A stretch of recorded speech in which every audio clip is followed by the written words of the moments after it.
Max Keiser. Let's go some banksters! Ladies and gentlemen, it's great to see you all. I wanted to talk to you a little bit about junk economics. This is economics based on complete and utter cat shit. This is economics from the diseased brains of banksters. Economics from guys like Mark Carney, who eat parasites for breakfast and shit on himself all day long and call that a collateralized shit obligation bond. That's the kind of disease we're dealing with. Now, today we're talking about fracking. In fact, fracking makes no economic sense whatsoever. Hey. Forget about the ecological devastation. Put that aside for a second.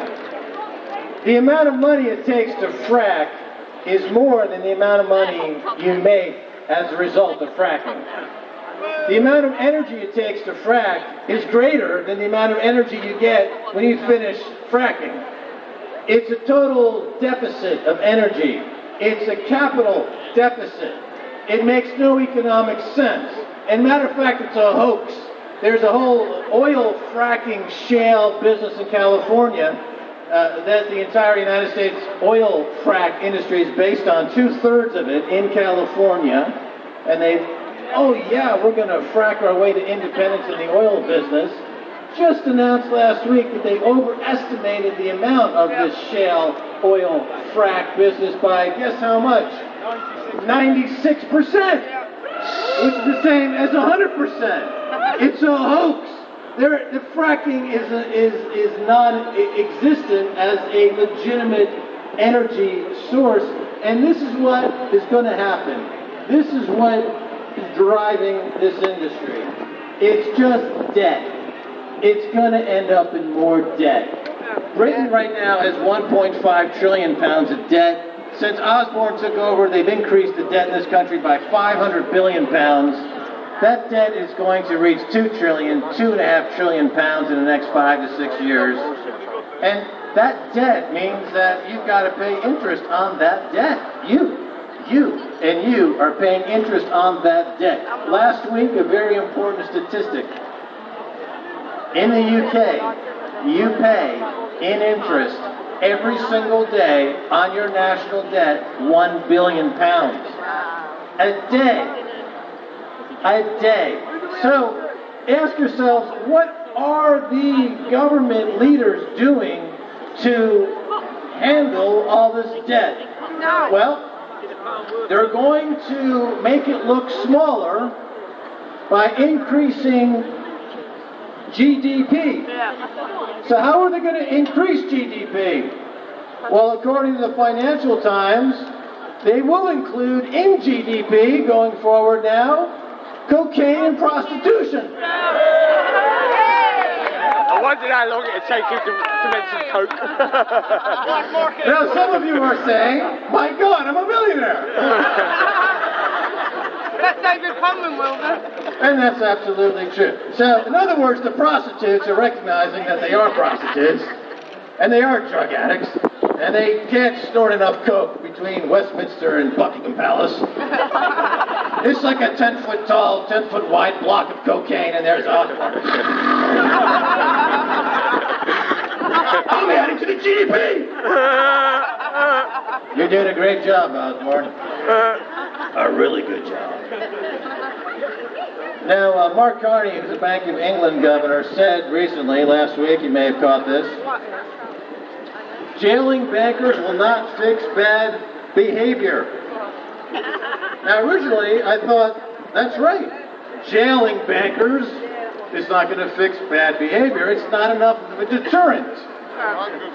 Through history, we know that when bankers get this far out of control, we bring in the guillotine. We chop off their fucking heads. We draw and quarter them.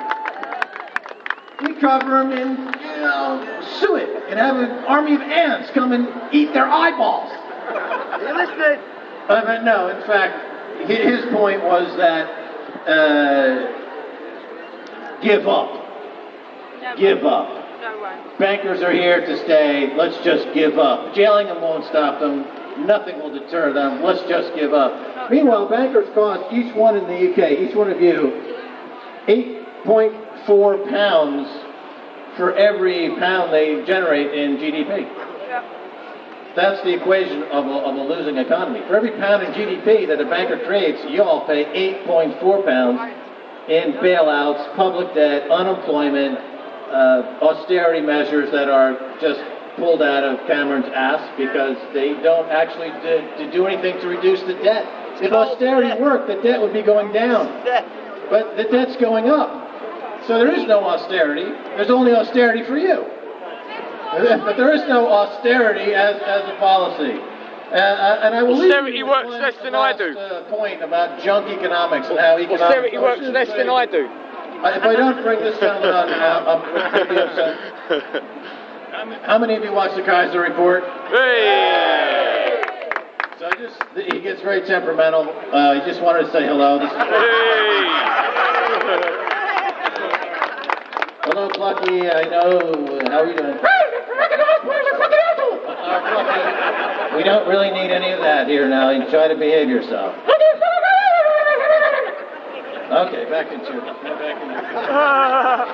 round of applause for Plucky. Hey!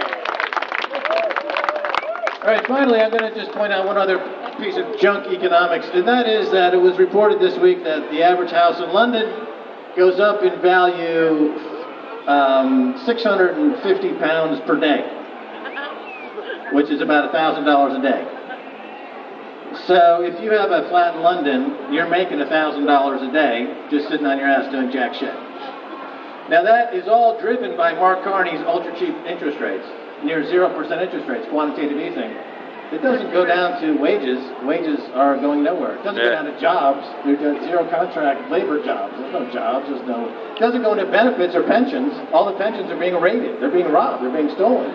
All that quantitative easing is going into a house price bubble in London, and people there see $1,000 a day increase for doing absolutely nothing. And as Stacey Herbert pointed out to me a couple of weeks ago, the policy by Osborne should be to give everybody in the UK a free house, and they can extract $1,000 a day on the equity extraction loan, and everyone's making $365,000 a year.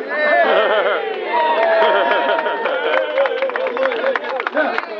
Of course, that's not going to happen, is it? So anyway, the point is that fracking, which is today's subject. I want to thank Bez for inviting me here to say hello. And the reality party, he gave me the brief on the reality party on the way over here. It sounds like the best political party in the UK now.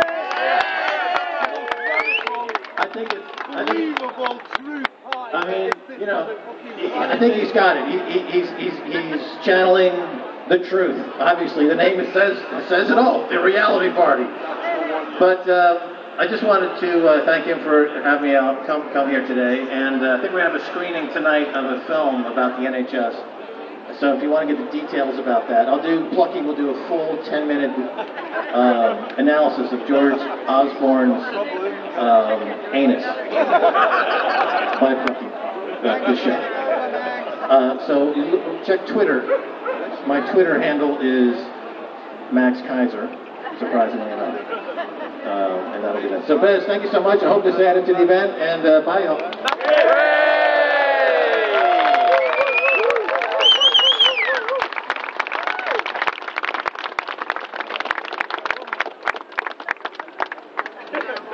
Thank you very much, Max Keiser.